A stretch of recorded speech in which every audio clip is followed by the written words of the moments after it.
We be live. Oh, we're finally live. We're live. Hi, everyone. We're going to be answering your questions in the live chat. But before we answer the questions in the live chat, we're going to go to the Patreon questions, right? Oh, we have a couple of them. So, for people who don't know, our patrons who support us financially, by the way, a link to our Patreon in the description if you want to become a patron yourself and support the show and also get access to a lot of our beautiful, gorgeous, blasphemous art. So the patrons, they send their questions ahead of time on Patreon to us, and then we answer them, and then we go to the live chat question, right? So if you are interested, other than our blasphemous art, if you're interested in getting your questions answered first, or if you're interested in getting your questions answered while you're not here on live with us, because some people want to have their questions answered but they can't be here live with us, so as a patron you get to do that as well. Consider becoming a patron so that you get to send your priority questions. Anyways, let's get to And you can yes. support us, get all of these perks, all of these benefits for as little as $1 a month. Yes. You know, you're a better promoter than I should just let you do the talking. I have that um enthusiasm. yes. All right, so let's get to the patron questions so then we could get to the live questions right after. Yes, sir. So, first patron question isn't really a question, but it's just funny. It's a comment from Melvin. Back when I was 16, I read the Bible from cover to cover, and there was a few verses that stuck in my head, but I can't remember where they were. One concerned a woman that was considered unclean because when she bent down to retrieve water from the well, a goat mounted her. Wait, is that in the Bible? I read the Bible. I don't remember that part. I don't. I've read the Bible cover to cover as well. I don't remember that. I But think if this is a that's false true, memory. this has the potential for a good illustrated scripture comic. If you That's would not like in the to see Bible. our uncensored illustrated comics, check out our Patreon. Link in the Yeah, description. okay, I don't. Is Melvin trolling us? Hold on, Melvin is not trolling us. I don't know. I think either you're joking with us or you have a false memory. Like false memory is like when you just remember something that never happened, but you can swear that it did happen. Guys, if this was in the Bible, you know how many memes about this would be everywhere. Like how many times on atheist pages it would be like brought, mentioned over and over Yeah. and over and over again. Like you know how the part of the Bible when there's like emissions, like there's a part about dicks like a horse and emissions like a donkey, or vice versa. I don't remember what Yeah. order it was. Like that part, like that has been made fun of so many times, right? So if this was in the Bible, I'm pretty sure we would have heard about it many times, right? So I think it's a false memory. In fact, we Also, did that one as an illustrated comic. yes. Also, Melvin, the fact that you can't find it should tell you something, because usually a simple Google search of a Bible verse about a topic like that would just give you automatic, like it would be the first thing that you would find out. It's not like the Bible is like a secret, right? Anyways. What is this mysterious text of the Bible? By the way, Very hard. this is Melvin. You were okay. So, given that this is a false memory, what were you thinking at age 16 that this became a Oh, false memory? shut up.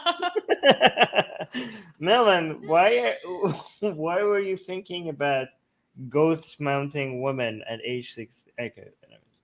Okay, the Uh, closest thing that I can find is Leviticus chapter 18 verse 23. Do not have sexual relations with that animal and defile yourself with it. A woman must not present herself to an animal to have sexual relations with it. okay, It that's is not a the same as perversion. what The King Melvin James said. version is neither shall a woman stand before a beast to lie down thereto. It is confusion.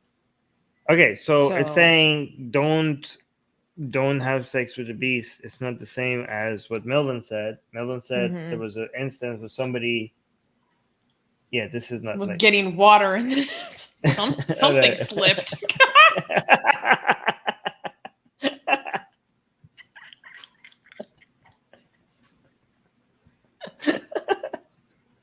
I'm sorry, that's gross.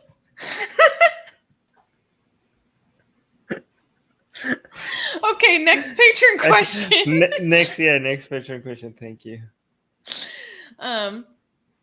Music guy is asking, why would Iranian hackers, the Black Shadow group, target an Israeli gay dating app threatening to leak names, phone numbers, and HIV status of users, including 50 high profile Israeli personalities on the app unless $1 million in ransom is paid?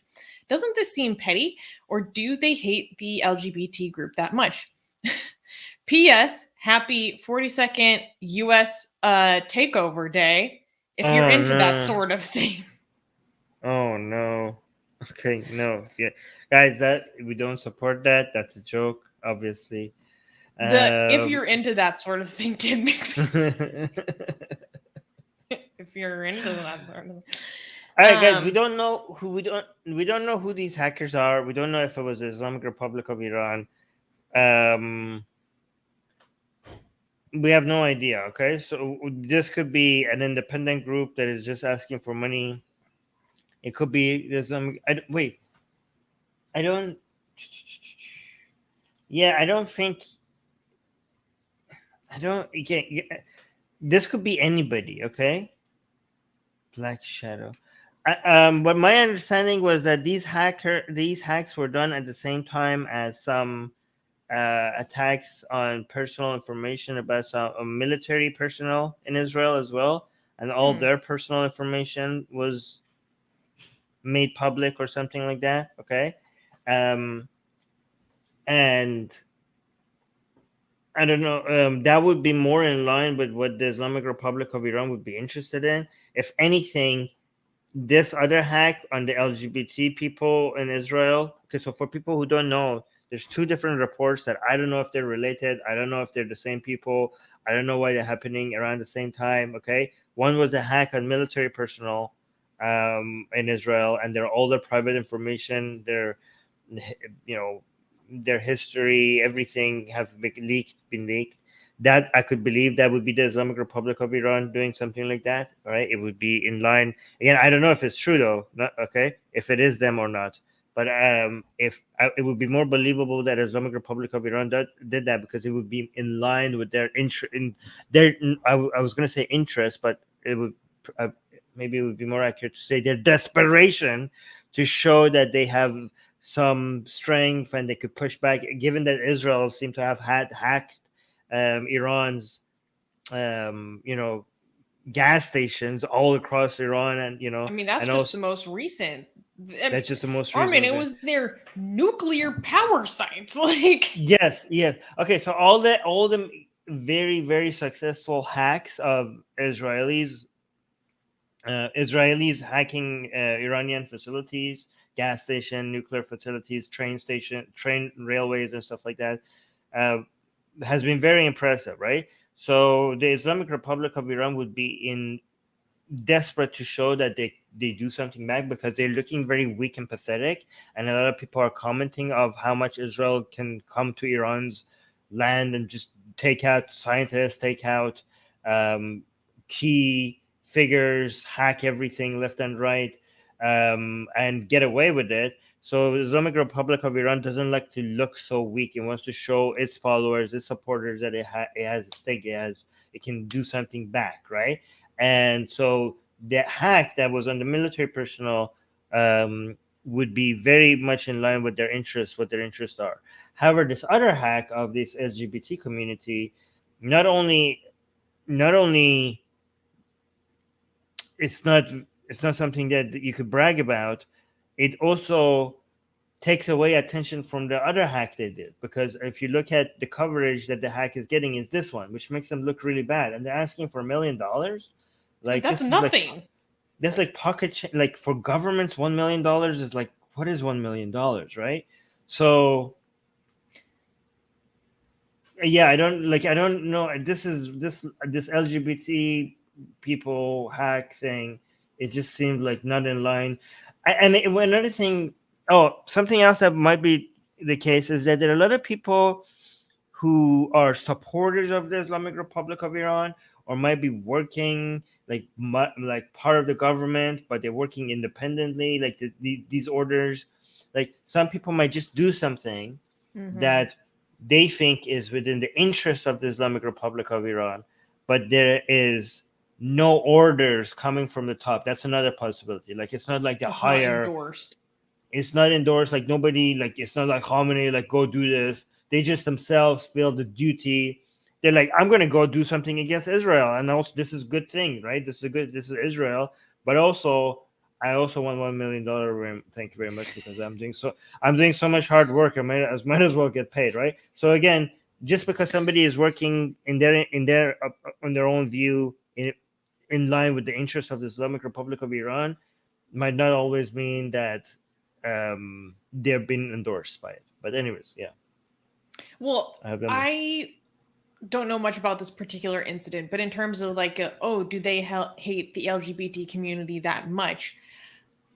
This is total speculation, but I would think that it actually maybe has very little to do with them and their personal opinions towards the LGBT community. I think they would target those apps because in society there is still generally like a homophobia. So they know that it's sensitive. So it has less to do with like a dislike for that particular identity and more over the fact that like, especially someone's HIV status, like that's sensitive in broader society in general, making it a good target for trying to of information that wants to be kept secret. I don't know. Yeah. Okay, so with regards to that, but before I keep giving my last comment on this, I just wanted to remind you one more time that the information, this is all just guesswork, okay? We don't have the information on who exactly these were. These are just guesses, educated guesses based on what we've seen, okay? So just take all of this with a grain of salt, okay, or two. But this whole homophobic thing, like Israel and LGBT, and you have to understand that a lot of these people have, I want you to like think, I don't know if people are familiar with the mindset of Zionism being responsible for spreading, again, this is not my opinions, I'm talking about the opinions of these kind of group of people. They see it as that being responsible for the spread of degeneracy everywhere, right? So it's not like when and HIV and people like families being destroyed and all that stupid like anti-Semitic stuff that they believe in, they go hand in hand. Like it's not when you're thinking about LGBT, what comes to our mind, like Susanna, like you're thinking about individuals, okay, and people's rights, and some people that want to be happy. You're thinking of a person, okay. But when they think LGBT, they're thinking of a movement, a force, a disease, a corruption. Like they're not like, when you ask the question, do they hate LGBT people? I think it shows to me that you don't understand the way they look at these things. They're not looking at individuals. They're thinking they're degeneracy. Yeah, they're thinking of this evil force that is taking over with Zionist fund and support behind everything. They think everywhere you see degeneracy, everywhere in the planet, there's a Zionist plot behind it. Like that's how they think, right? Well, I mean, maybe not everywhere, but a lot of places. Anyways, too many. Again, YouTube, that's not our opinion. We're just explaining what other people's opinions are, and we do not endorse it. Exactly. Another patron question from Music Guy. So far, since the Taliban takeover, 51 incidents and 500 people have been killed. People said that things would be peaceful and that those who caused trouble would be thrown out. Is the Taliban failing more than previously thought? This is a very interesting question. Well, so far, okay. So since the Taliban has, guys, when we are wondering whether the Taliban, I just want to have this disclaimer. When we were wondering if the Taliban is going to bring some sense of stability or not, okay, that is, I hope nobody sees that the potential of them being able to bring some stability is not an endorsement, okay? We're just trying to see what's going to happen, okay? Like, we're just talking about whether something is going to happen or not going to happen. And even if they are successful at bringing some stability, again, that's not an endorsement of Taliban. We're just describing what's happening on the ground, okay? It's not like, it's not a judgment, it's not, it's not, it's just like a description of what we're saying, okay? So I just want to make that clear. Also, when you're looking at 500 people have been killed since the Taliban has taken over, are you comparing that to the numbers of people that were being killed before the Taliban was taken over or not, right? Because people were also being killed before the Taliban, and but again, I don't know if this is going to be true or not, but the people that were suggesting that the Taliban takeover might bring some stability, they were saying that the end of war, like war ending, will have eventually result in the casualties coming down. Okay, that was the understanding, right?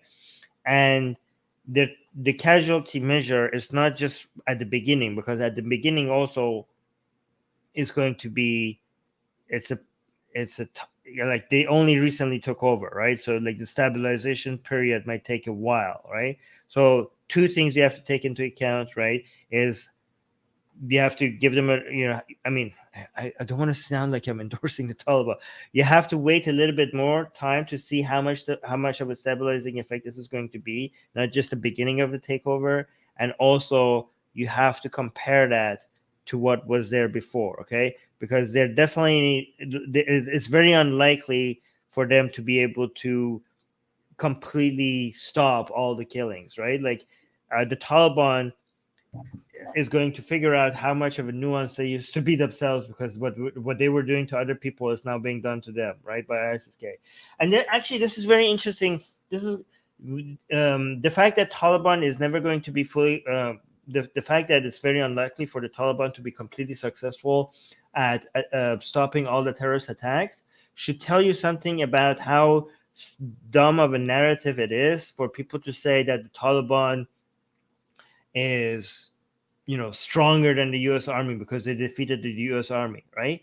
When you are playing defense, it's much harder to keep things stable than when you are on the offense, right? It's easier, it's so much easier. It takes a lot less power and so much less resources to stir shit up than to keep things stable, okay? It's very difficult, right? So the Taliban was not more powerful than the U.S. Army in Afghanistan, not even close. Okay, and now that the Taliban is in the position of trying to keep things stable, they're going to realize that how stupid of a narrative was it for them to say that we were more powerful than the U.S. Army, because now the ISIS-K is playing the role that they used to play, and ISIS-K is extremely weaker than the Taliban, and yet the Taliban is not going to be able to completely defeat them, or other radical groups like that, right?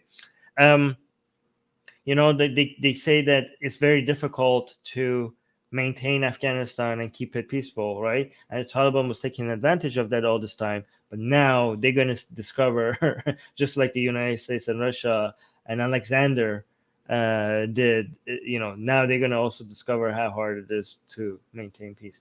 But again, then ending the war is potentially going to have a stabilizing effect to some extent, right?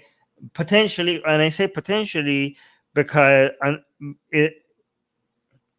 if it fails, it's because how devastating like a collapse. So it's possible that ending the war is going to help the Taliban eventually reduce the casualties. However, it could also backfire, because these people don't know how to manage the economy, and all the foreign investments and aids have stopped coming to Afghanistan as well.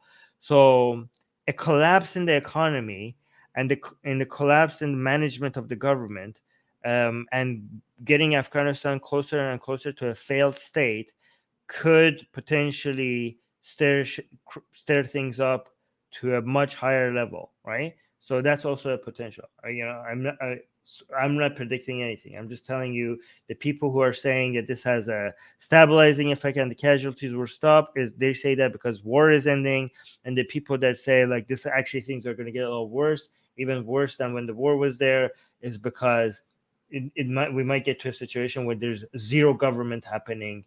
Like it's not like Taliban in charge or the previous government in charge or the United States being in charge. It's like nobody in charge and everything is falling apart. And in that situation, you could actually get more war and more, more conflict and more killings, right? So we'll see which one is going to happen.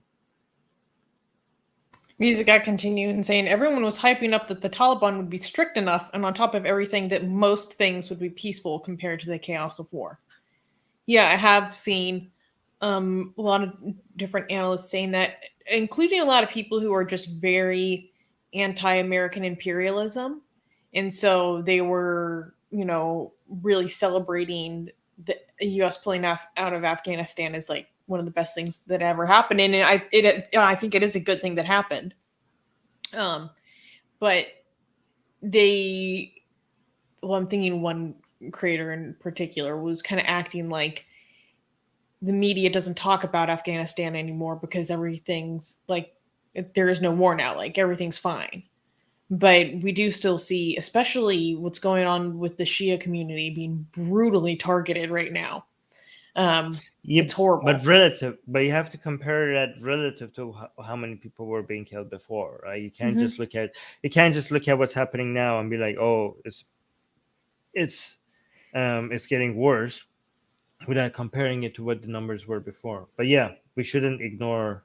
I mean, we haven't been ignoring them. Like we keep reporting. Yeah, we haven't let go of Afghanistan. I have a spicy question about Afghanistan that I want to ask you, but I think I should save my own questions for later. Okay. Yeah, and also, guys, make sure that when you're looking at what's happening in Afghanistan, there's 3 separate issues, and they're related, but they are separate issues, right? We're talking about freedom. Freedom is getting reduced in Afghanistan ever since the Taliban takeover. Security and casualties, right? And the economy. Okay, these are 3 different metrics that we're going to be keeping an eye on when it comes to Afghanistan. Right? But they are related. All 3 of them are extremely related. But we have explained before how they're connected. Yeah. Anyways. Next patron question is from D. An Associated Press article reported the self-immolation of a 38-year-old Iranian war veteran. I looked this up. Actually, he was the son of a veteran. This public suicide is said to have been caused by economic hardship. What can you tell us about the financial situation for the common citizen and what factors are at fault? There's been several public suicides or economically motivated suicides within the past 2 years in Iran. They get a fair amount of coverage. People are really suffering. And a couple of attempted ones where it was stopped. Yeah.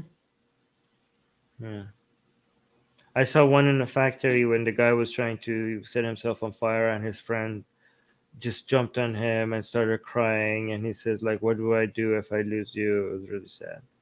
And That's they both started crying. So emotional right now. No, they both. Yeah. Yeah, it's getting really, really tough, and it's a mix of it's inflation, it's the sanctions, it's mostly mismanagement by the government, extreme mismanagement by the government. So it's a lot of corruption, right? I know like a lot of people might want to blame the United States for the sanctions also, but it seems like the corruption and the mismanagement of the economy is a bigger deal right now on the situation. And yeah, it is, like, guys, like the economy is like it's like if you look at the numbers and GDP per capita and the inflation, everything is like dropping like a rock in Iran. It's like extremely like every time I look at the numbers, like my just my jaw just drops. Like how We spend insanely time bad looking at things. the numbers together, and I'm always like, Yeah, what the, in comparing them to other countries over time, like, yeah, yeah. yeah. So and and it's very interesting because a lot of people think that a lot of people, even though the sanctions are are being put upon the Iran from the United States, a lot of people blame the government for the sanctions, not necessarily the United States. You know what I mean? They're like, because it's their government that is interested in doing all these terrorist attacks, outside of its borders, um, keep meddling in other countries, spending the money, spending tax money on empire building outside of its borders, for its um, ideological, animosity towards Israel, like trying to build a Shia empire in the region against the interests of its own citizens. So people, and also this whole the nuclear ambitions that the Islamic Republic of Iran has. Like a lot of Iranian people are saying, like there is no way that the benefit from the nuclear power would have been anything close to all the costs that we're paying for it. Like this is, I mean, just to be, let's just be honest, there's a lot of Iranian people who support the nuclear power as well, right? Like, but they do that against their own interests. Like they don't understand, so they don't understand what they're supporting. But there are also a lot of Iranian people who are asking, like, is this worth it? Like, why are we doing this? Like, there is no energy that we could get out of it. First of all, it's very clear that this is not about peaceful energy, right? Like the level of enrichment of uranium that is happening is not for anything other than um, you know nuclear capabilities. We have like audio recordings of from many years ago from Fakhrizadeh and that they were talking about putting um, uh, nuclear bombs on top of missiles. Like they were always interested in that. So this whole talk about this being a peaceful thing is completely ridiculous, right?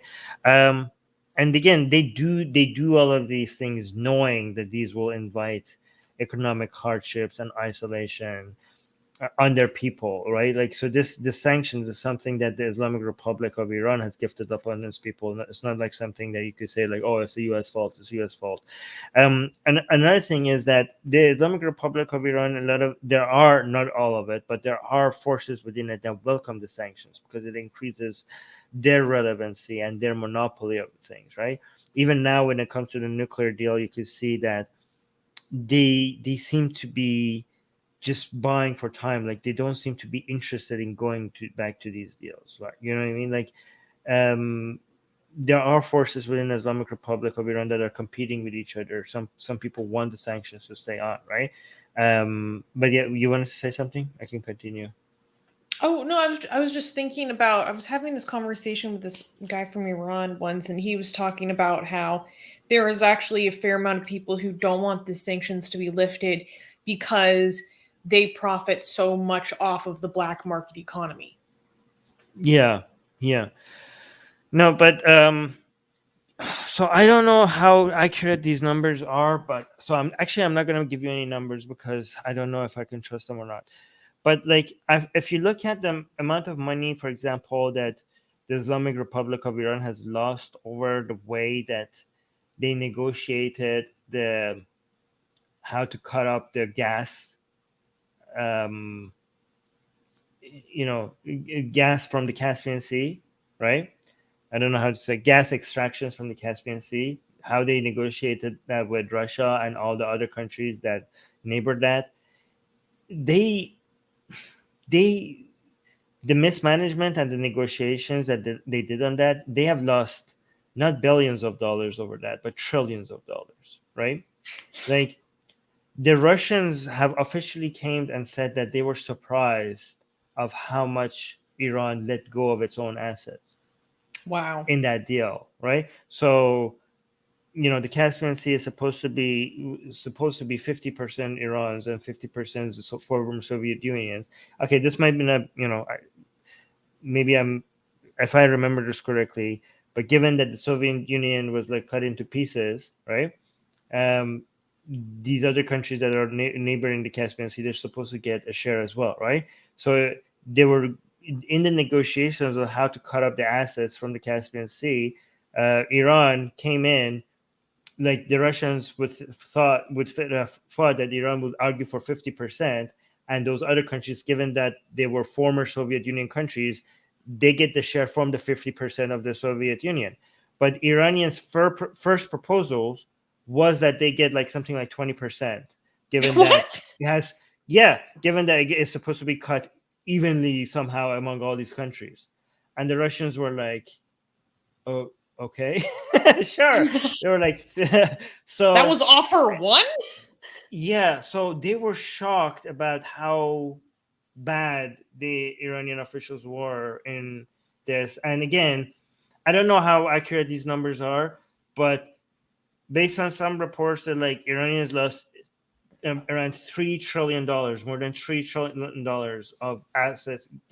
There's no amount of sanctions that have cost the Iranian government this much with bad negotiations. And there's so many examples of this, right? This is just one example, right? These people don't know what they're doing. So again, I don't, Qasim, am I reporting this accurately? Because the first time I heard this, the first time I read about this, I couldn't believe that this is actually like, this is like, we're talking about an ungodly crazy amount of money. Okay, we're talking about like the United States spent $2 trillion in Afghanistan war. Like that's a lot of money for American, but like Americans are like, that's a godly too much money. Imagine how much money that is for the Islamic Republic of Iran when that's actually a big amount of money for United States, right? Like all that. Yeah. Anyways, you want to Gossam is read what saying, Gossam? I should stop watching Atheist Republic streams. Every time you talk about the Iran situation, I need to smoke. Wait, actually, let me see if those numbers are accurate. Anyways, read some other comments. Gossam is also saying, the Islamic Republic can use solar panels in vast deserts of middle parts of Iran and meet the power needs. So much cheaper than billions of dollars, which has already been paid for nuclear energy. Parentheses, read nuclear bomb. Yeah, but didn't what? Nuclear, which has been paid for nuclear energy. What was he said about? Was he dissing nuclear energy? No, he was saying their supposed programs for nuclear energy are for nuclear armament. Oh yes. That's what he But said. guys, I don't want to diss nuclear energy. Like nuclear energy is like, when it comes to clean power, like the fact that Germany has forgone nuclear energy, like whatever happened in Japan has cost the world a lot, because um, the whole process of getting clean energy has slowed down so much because of people's Being aversion to freaked nuclear out. power. Yeah, nuclear power is very, very important when it comes to like saving the environment. Okay, it's very important.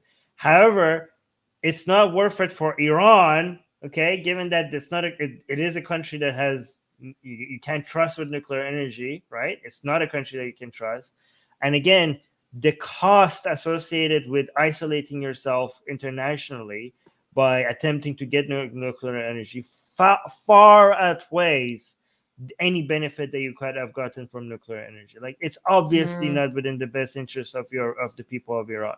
This is completely about Islamic Republic's own ambitions rather than anything that would benefit its people, right? So this whole process of nuclear energy being good or bad, it's a different calculation in Iran. It's good almost everywhere, but not in Iran. Well, not almost everywhere, but in many places, it's the solution that we need to clean energy. But in Iran, it's a bad idea. This is just a cute comment that I like. All is saying, I like the respect you, Armin, and Susanna Ah, have for each other. Very sweet. I agree. that's very sweet. Thank you. Um, and also really quickly, Designer LLC saying, by the way, we'd love to see you guys be guest speakers for our Stockton, California Atheist Free Thinkers meetup group. I actually live in Nice. Northern California, so I could make it. Yeah, invite her. If you're interested, you should email me at Susanna, that is Susanna, at atheistrepublic.com. I'd like to learn more about this. Yeah. Catch me in Stockton. So, final patron question from Unholy Gasian. What are your thoughts on China using eye tracking headbands helping students focus on classwork? Okay, I don't actually know about this. What is this thing? Eye tracking headbands. What is that? Wait, is that the kind of thing that see if you look at cleavage or not? You know how you have to play this game. I can't. Measure looks. There's these cameras that can detect where you're looking, right? So there's And lots then of if you look psychological experiments that use eye tracking Yeah. technology, but that's usually from you have something you're looking at visually that's being projected to you, and then there's a camera that's facing you capturing that. I'm not familiar with something that's like on your headband. I never, you know which test I'm looking at. Okay, so do you know which test I'm looking at? Like they show you a picture of a woman and she has like her cleavage showing and it's catching where you're looking at. Are you looking at her There are lots of eyes? studies like that. Yeah. No, it's a challenge, okay? And the challenge is supposed to a challenge like for you to be able to look at her face and her eyes without actually looking at her cleavage, right? And like if you look at her cleavage, if your first thought is to go look at her cleavage, you're like a pervert or like men are like it's proof that men are disgusting and they can't like control themselves. And I'm like always hated those tests. It was like, hey, those boobs would be pretty. What the hell? What's wrong with you? I want to look at them. like, oh, you're like, oh wow, you're not looking into her eyes. You're looking at her cleavage. You're like, well, they look nice. What was yeah? Okay. Well, you know what I think is kind of ridiculous? I don't know what the difference in like the rates or the amount of time spent looking at the cleavages between sexes, but it's the fact that women look at women's cleavage too. Like everyone looks at the boobs. Like if you're in a girl's changing room in middle school, you're all looking at each other's boobs because you want to see how each other compare. Men do the same thing with each other's genitals. Like this is normal. I don't know why people like stigmatize this. I think Susanna, given that you're bi, I think you're just projecting. You're just checking out other girls' boobs in the locker, and you're like, everybody knows this, right? I'm not just true. It's not just me. Everybody is doing this, right? Okay, I don't believe anyone who says that they do not compare themselves to people of the same sex. I don't believe it. I don't believe it. We all do it. Okay. Cotton 4K.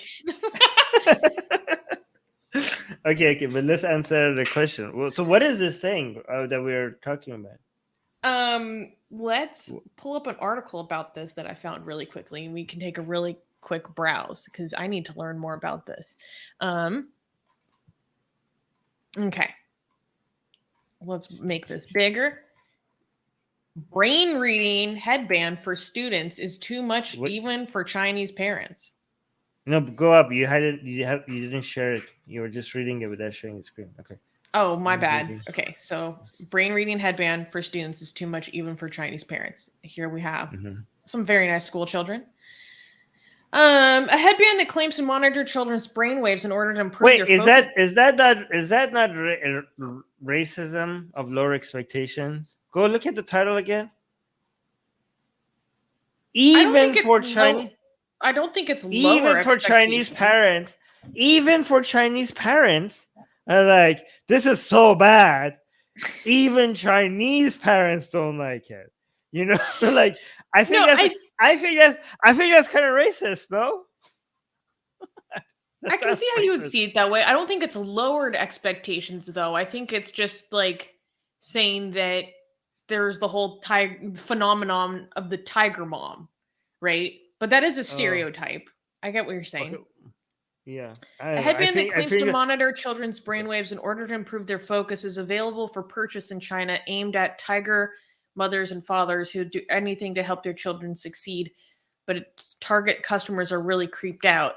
The Focus One, or Fusi headband from the US-based startup BrainCo, US based. No, claims it can measure how closely students are paying attention through electrodes that detect electrical activity in children's brains and send the data to teachers' computers or to a mobile app. Jesus.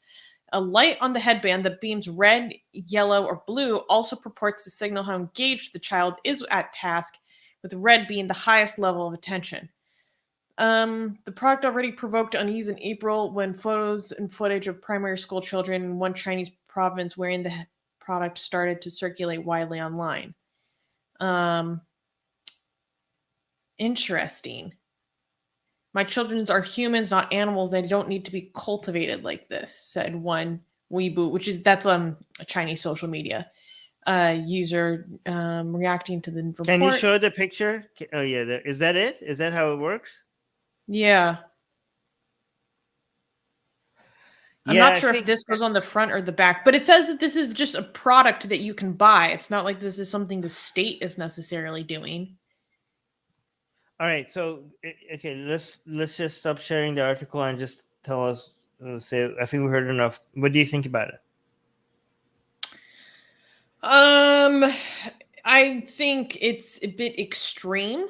But I feel way better about it just being a product that's available on the market as opposed to something that's like used in schools. I mean, maybe it's used in specific schools. If it No, was but in, here's the problem with Unholy Gations question. When you say China, you have to be more specific.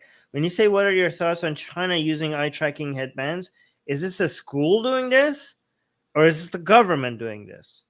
Did you get a feeling that it was a school doing it, or just like a couple of schools doing it? well, it Like did when we say say that there. China, yeah, It did say that there was a picture of like all these students using them. Okay, yeah, here we go.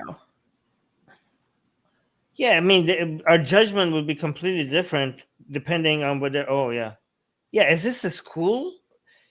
Guys, we can't just like talk about China as if China is just like one thing, right?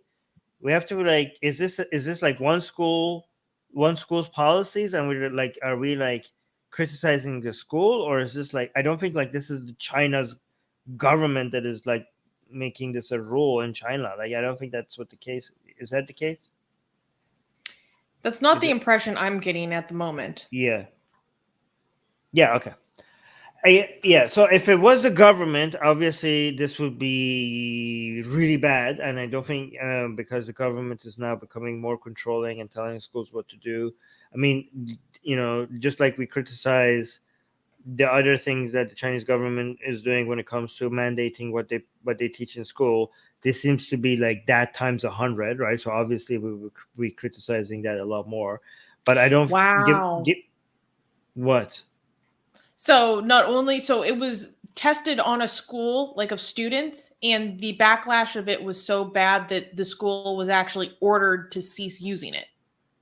Okay, so the government's role here was to actually make them stop using it. So see, Mm-hmm. guys, yeah, so this is why we have to be careful. Like, you hear China controlling, and then all of a sudden it fits in so well with the narrative that you just feel like, oh my God, China is becoming more at this and this, and we do criticize China here a lot, but in this case, the role of the government was the opposite of what people would assume it would be. The Chinese government came and made the school stop using these because of the backlash. See, there are like apparently, there are some tolerance for people complaining about things in China as long as it's not the CCP. Like, you can see people complaining about something in China and they getting their voices heard, and there was a reaction to it. So it's not all that bad. I do agree with the parents' concern about this. I don't think if you want to encourage kids to become more. Here's the thing. I think. Okay, Sus, put the article away. I need you to stop. Sorry. Stop reading it. I'm talking, and I feel like you're not paying attention. What was I saying? Yeah. So I think this what people don't understand is that the teachers are serving the children, right? Like I don't like it, this attitude that we have in school, that the teachers feel like they're the boss. Like I don't like the kids to feel like this is where I go to and I'm ordered what to do, right? Mm. I feel like if we are paying, like I think the proper attitude, the proper mindset people, parents need to have is, you're here to serve my children, and my children better be happy with your services. Do you know what I mean? Like that's the mindset I enjoy. I think that more people need to have when it comes to the school services, right? If my kid is not paying attention, you better become more entertaining. You you better find a way. Like you can't force my kid to pay attention. Like that's not your job. You're not there to force my kid to do anything. I'm paying you. You better not mistreat my child. If my kid is not paying attention, it's not a failure of my child. It's your failure to be interesting enough for my kid to pay attention to. You better perform better. Like what, you're putting something on my kid, like like, I kid, pay attention. No, like I want. Here's the thing: if a student tells my kid, the kid that I don't have, that, hey, so and so, I don't know what my kid's name is. Okay, um, Anita, pay attention.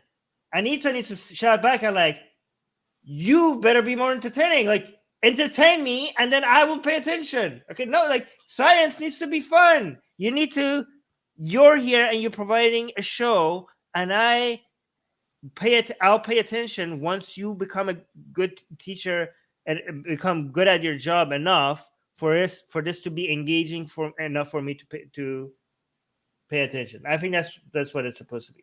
Yeah, yeah.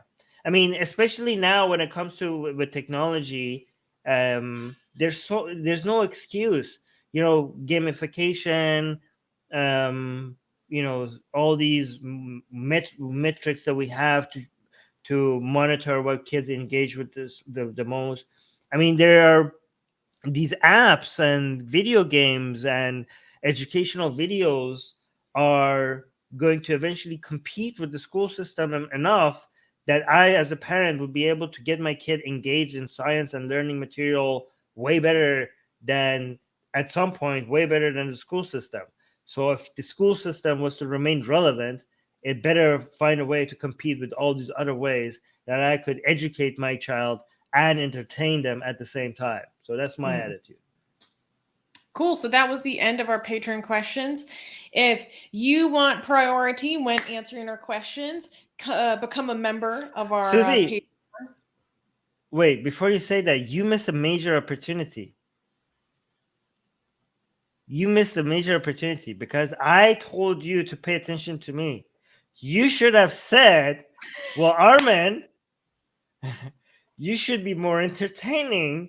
Instead of asking me to pay attention to you, you should have been more entertaining and more interesting. Maybe the reason why I'm reading the article instead of paying attention to you is because you're not being engaging in it. That would have been a I can actually effectively do both. So it's just your insecurity. I'm just talking about that would have been a great comeback. That would have destroyed like everything I'm saying. That would have been a interrupted me plugging the Patreon. Guys, if you want ahead. Priority, become a patron for as little as a month, and we treat you nice and answer your questions first. So, quick question from Jack Knife. Is Armin going to do any more debate reviews for the Hara Sultan, Daniel Hakikaju, Muslim versus ex-Muslim debate? Short answer? I'm gonna do Daniel videos himself. Okay, I'm gonna go look at Daniel's library and find some reviews of some of his standalone videos, right? Because at some point, having the same video with the same title, at some point, it's not engaging anymore, right? So I'm gonna look at shorter videos that Daniel is doing and review those. Cool. Ghost Bunny is asking, firstly, mental health check. How are you guys doing today? I'm doing very good. I've been doing better than I have been in a while, so that's good. That's very productive today. What about you, Armin? I'm really happy because I get to do Q&A with Susie. Um, I really enjoy doing these Q&As. I think like Yeah. it's so amazing that this is our job, just to like hang out with each other and answer people's questions and do other content. Like I think I have the best job in the world. Me and Susie just like spending time with each other and talking about like making content and talking about religion, philosophy, politics, the news. Yeah, it's really fun. Interesting question from Jackknife. How did you guys overcome your fear of hell? Um, I wasn't actually raised with a lot of phobia indoctrination surrounding hell. Um, but so it's never something I really thought of like in my adult life. I mean, I basically left religion when I was still kind of a child, so I never really thought of it as like this literal thing, but I think I did kind of struggle, like lingering in the back of my mind. And what really helped me was I was watching the Atheist Experience one day, and a caller called in and basically asked Matt about this, or asked him about Matt Dillahunty about his fear of hell. And he said something along the lines of, how much time do you spend worrying about the hell of a religion you were never raised in? And that really stuck with me. Like I literally wrote it down, like put it in my phone, hung it on my wall so I could be reminded of that. Um, because on one hand, it seems like such an obvious thing, but if for someone who really struggles with that fear of hell, like framing it in that way can it really shifted my thinking on a lot of things. It really put it into perspective. So like you're right. I don't think about the hell of Hinduism or Buddhism. I'm not afraid of that. So it was a really good external reminder to myself that this is something I was raised with, that I was taught to fear. Um, and having that external reminder, like literally putting it around so that I could remember that just in my environment helped me a lot. Yeah, I think I stopped fearing hell once I one time I asked myself like, because I was an atheist and sometimes I still thought about like the potential of hell existing even as an atheist.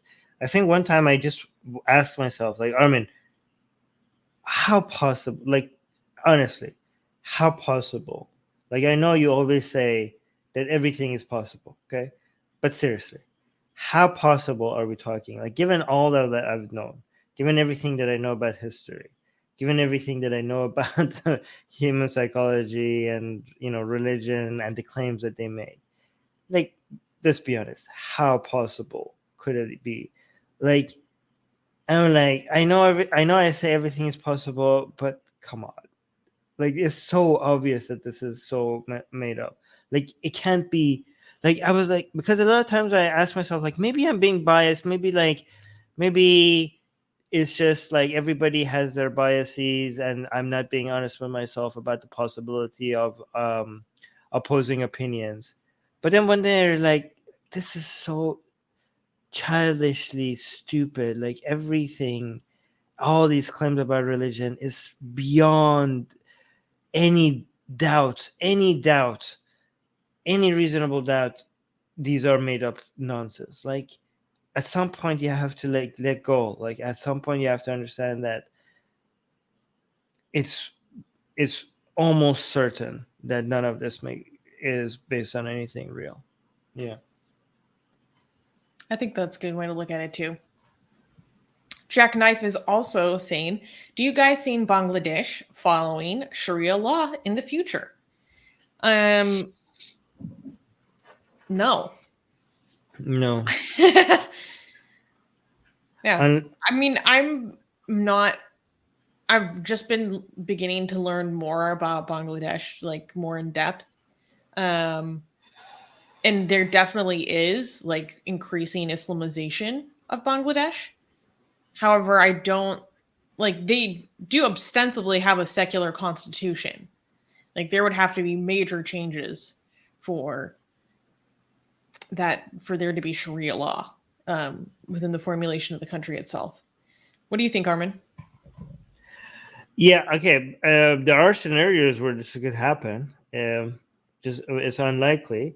But if I had to just potentially like give you, if I was writing fiction, like alternative or like a dystopian future fiction, if I wanted to make this happen, first of all, the TLP would take over Pakistan, right? So Pakistan will turn into a failed state, and Failed the Islamists nuclear would take state.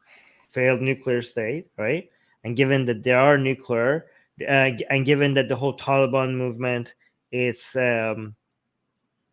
it crosses the border between Pakistan and Afghanistan, right? The whole once the Pakistan falls, this whole Islamism movement will go beyond Pakistan borders, and there will be a lot more interconnection between the Islamists in Afghanistan and Pakistan, right? And it will have far-reaching effects, and it will mobilize the Islamists and create a lot across that region. Um, and it will spread over all over into Bangladesh, and there would be such a massive pouring of both ideologically and resources and money and weaponry going across into the Bangladesh from Pakistan and Afghanistan. So much so that Bangladesh will also become a failed state, and the Islamists will take over, and it will turn into Sharia. So this, if I wanted to write a dystopian fiction, that's why it would start in Pakistan and end in Bangladesh, and Bangladesh will become Islamized, and this whole block of Islamist country will become a block. Like it would be, the borders will become less and less meaningless. It would be an almost united Islamist takeover, and India would be in the middle of all of that. So yeah, actually, somebody should turn that Uh-oh. into a movie. Yeah. Anyways. That sounds real scary. Yeah. Galsam is asking, what's behind the clash between the Islamic Republic of Iran and United States in the Gulf of Oman? Just Mm. Islamic Republic propaganda, or Imam Zaman soldiers taught the great shaitan a lesson of war? All right. So what's going on depends on whose narrative you believe. Okay. So I don't know if people just saw it happen. Okay. So I'll give you two different narratives. And there are multiple, there are more than two narratives of what's happening. But I'll give you two narratives, and you tell me which one you believe. Okay. So according to the Islamic Republic of Iran, a few days ago, okay, the United States tried to steal oil from Iran, like and try to hijack a Vietnamese vessel with a tanker, right? Is that what they're called in English? I don't know. In the seas of Oman, and try to like get the oil out of it and run away with Iranian oil, basically. And the Iranian army stopped them, right? The Iranian army came in, and with all the military might, and they put out this propaganda video. Qasim, am I describing this accurately? Is this a Islamic Republic's narrative, right? So the clip that they put out is like, it looks like an ad for like a, I don't know, war movie or something, like with music, and it makes the U.S. soldiers look scared and pathetic, and makes Iranian soldiers like standing like they're strong and determined. But the more you look at the clip, the more it seems like it was all staged, like they were being recorded, knowing that they're being recorded for like this propaganda movie. Do you know what I mean? Like um it's all very, looks very staged. It's like cheap propaganda. Okay. So again, the narrative, I don't know if this is the accurate version of it. Qasim, correct me if this is accurate. Okay. I don't know why you're not tell me if it's accurate, right? So the narrative of the Islamic Republic of Iran is like the Americans came, they were stealing oil, and the Iranian army stopped them. Okay, but the Americans came and said like none of that happened. we were we weren't involved in any of this.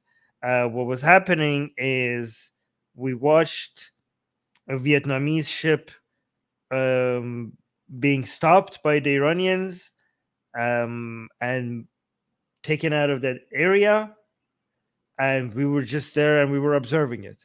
We weren't involved in any of this, and the story is false. Okay, so who do you believe? I mean, I think like I think the American story seems more accurate. I don't think like if the Americans were doing something around the Oman Sea, I don't think if the Iranians got involved in trying to stop them, I don't think they would just like be able to defeat American forces. You know what I mean? Like I don't think like I don't know exactly what happened. It's more right now. It's more of a he said she said.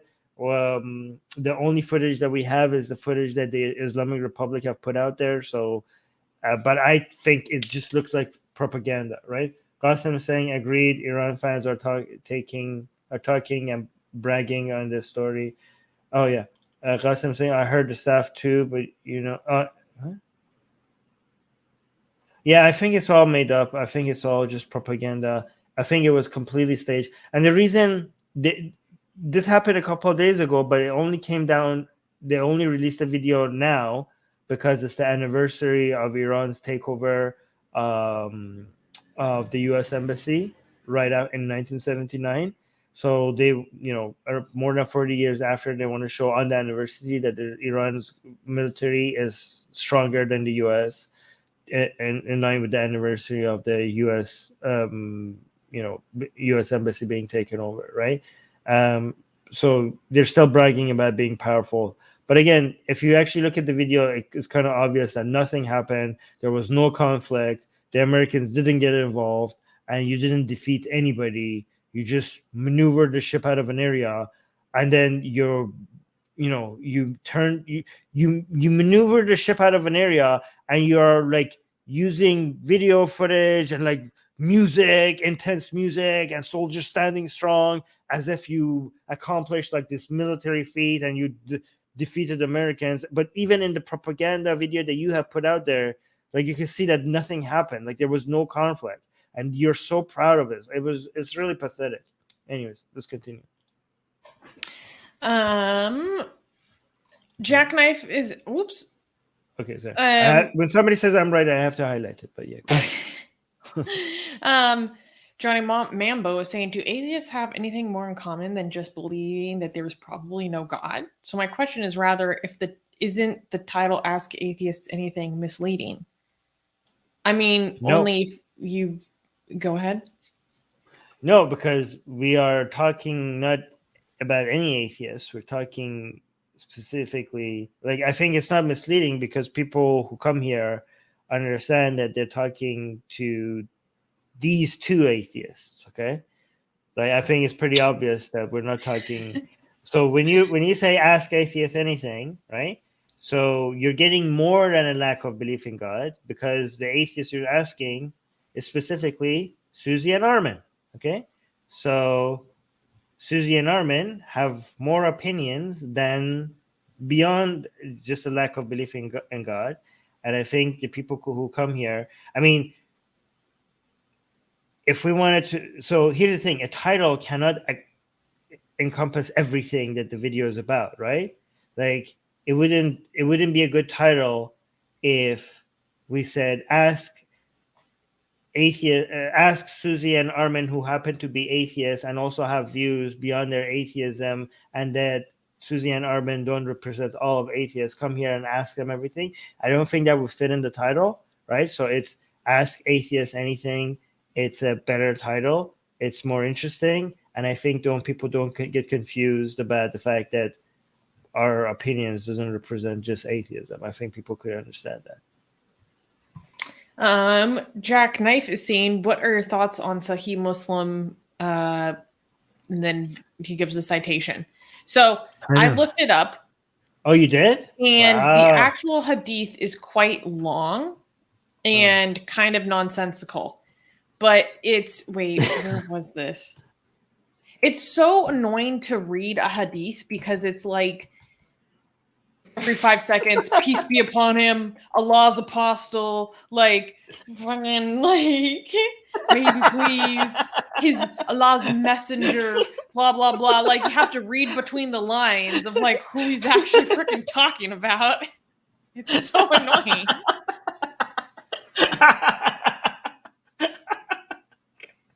I'm not wrong. Like, let me just read this one sentence to give you, like, this is so annoying.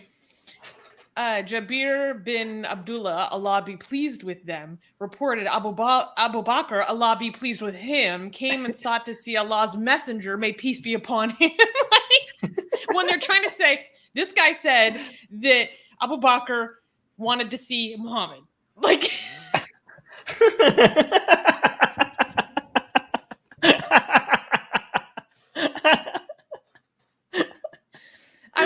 if you look at the hadith, the thing is like a full paragraph, and I swear, like, half of it is just these honorifics.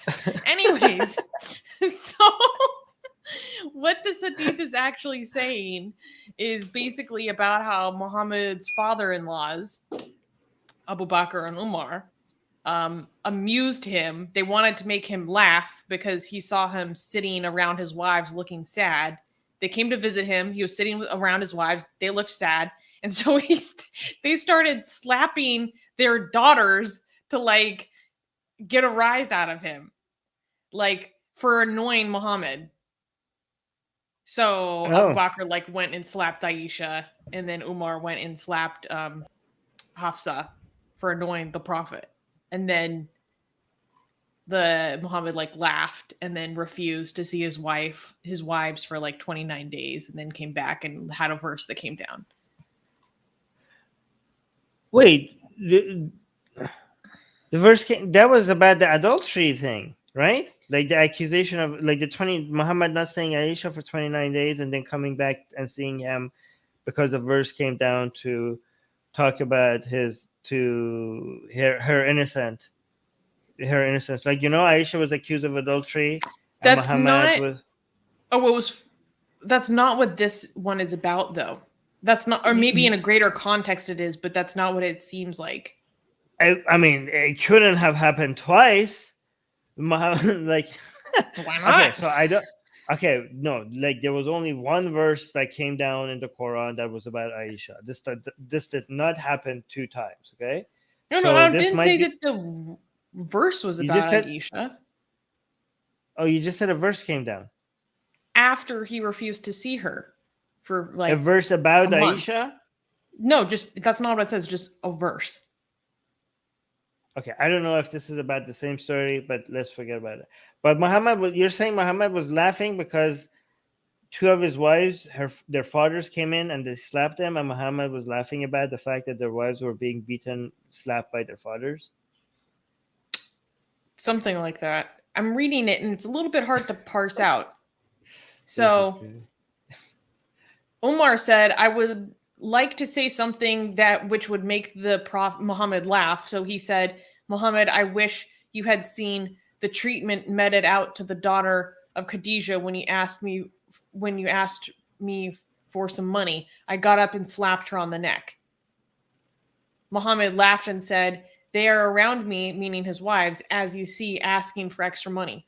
Abu Bakr then got up and went to Aisha, slapped her on the neck, and Umar stood before Hafsa and slapped her, saying, you ask Muhammad that which he does not possess. They said, by Allah, we do not ask Muhammad for anything he does not possess. Then he withdrew from them for a month or about 29 days. Then this verse was revealed to him, Prophet, say to thy wives, ... for a mighty reward. I'm not exactly sure what that full verse actually is. Then first he went to Aisha and said, I want to propound something to you, Aisha, but wish no hasty reply before you consult your parents. She said, Muhammad, what is that? He recited to her the verse, whereupon she said, is it about you that I should consult my parents? Nay, I choose Allah, his messenger, and the last abode.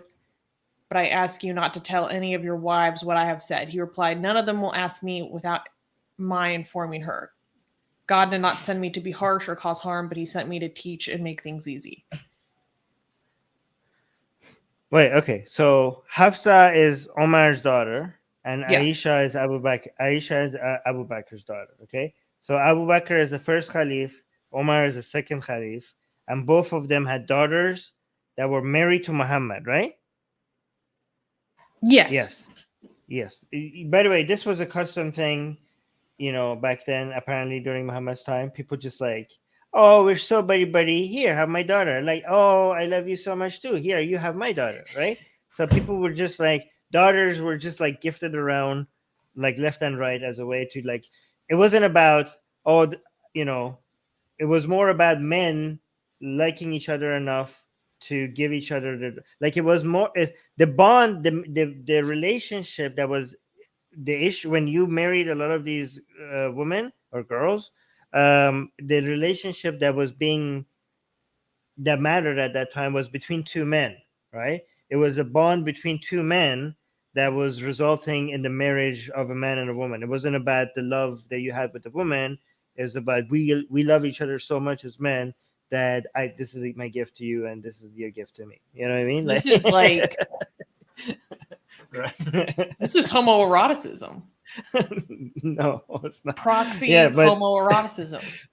yeah, so the consent of the daughter is not like an issue here. It's just like, I mean, this is actually not about just Muhammad. Like throughout history, marriage was about a bond between families, right? A bond between two groups of people or two powerful men or something like that, right?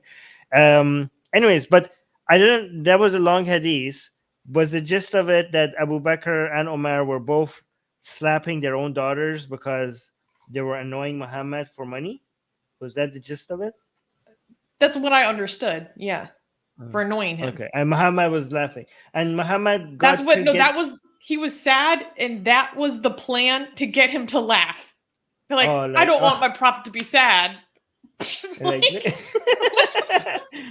And Muhammad got them to slap their own daughters by telling them a story about how he got happy and like how he was laughing about someone else being slapped before. He didn't Khadija get them to do it. I think they like laughed about. It sounded like they laughed about another story, and they're like, "You like that story? Let me show you."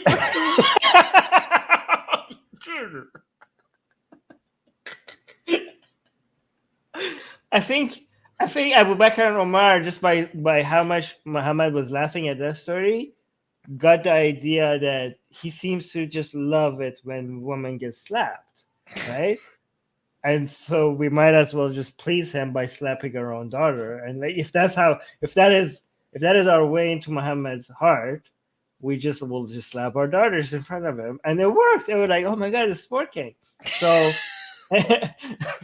anytime you want a favor with Muhammad, just bring your daughter and just slap your daughter in front. Oh, but guys, YouTube, we're not talking about violence. Like we are talking about violence. We're not endorsing. This is just stories that is in Islam. We're not in favor of slapping anybody. We're just describing what Islamic hadith is teaching, and we're against all of these. This is horrible. We're making fun of it. We're attacking it. We're trying to show everybody how ridiculous this is. This is not views that we endorse ourselves. So if this gets a strike for promoting violence against women, I just wanted to make it clear that we're highlighting problematic beliefs by others, and this is not our views. Okay, just so. Yeah. Anyways, Vince is here. Sorry, guys. I know. Oh, hey. Wait, no. Let me just address this before I address it. I know every time I say this, people are like, "Why do you say this, Armin? It's obvious." It's because sometimes we get a strike for saying things because the algorithm picks it up, and if we clarify it when we appeal the strike, it helps that we have this in context to show to a human moderator what we were actually saying. All right. Hey, Vince. Vince is saying Armin with that muscle shirt. Yes. I think this. There we go. This is the only reason. No, I'm kidding. Hey, it's working though, right? Look how much progress I've made. Yeah. Yeah. Oh, snap. I've been working out too. Yeah, okay, sure. No, it's so embarrassing. Harrison. No, you've been making progress. Wait. Oh, I'm so self-conscious right now. No, Look at that definition. There you go. I'm like, that's new. No, you've been making progress. That's really good. Good job. Bright red. Manas is asking, are your Twitter accounts banned because of the sexy Kali tweet? Is it going to get banned, unbanned, sooner or later? Basically, yes, and I'm not holding out hope.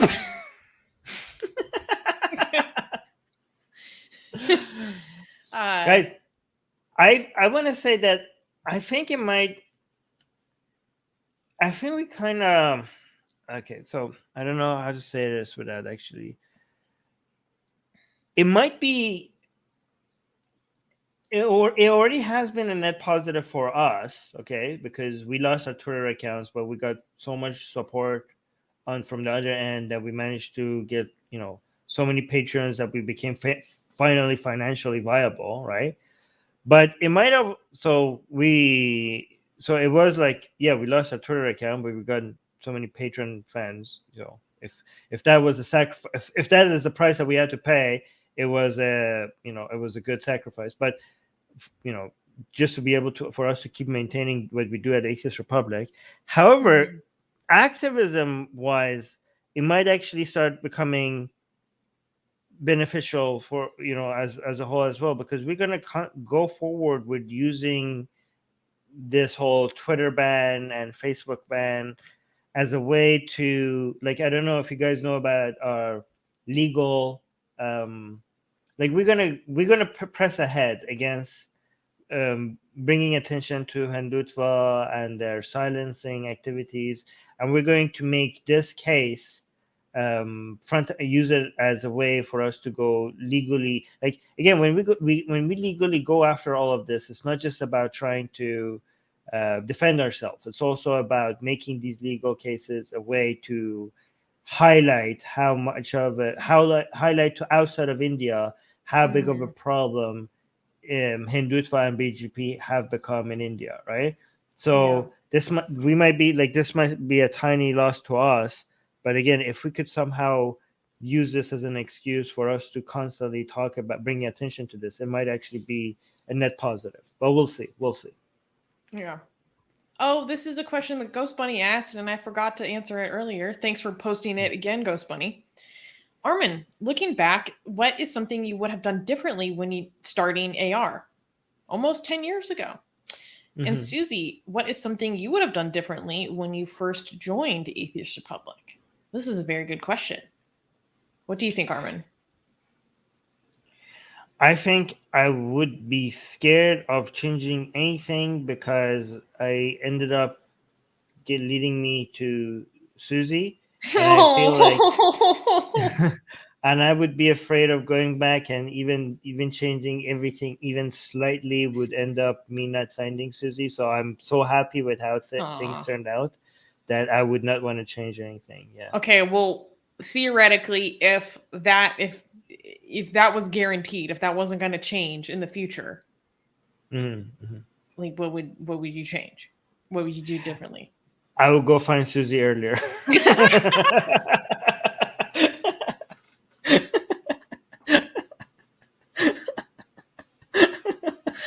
You get this premonition, you're like, there's someone running around San Francisco up to no good. I gotta find her.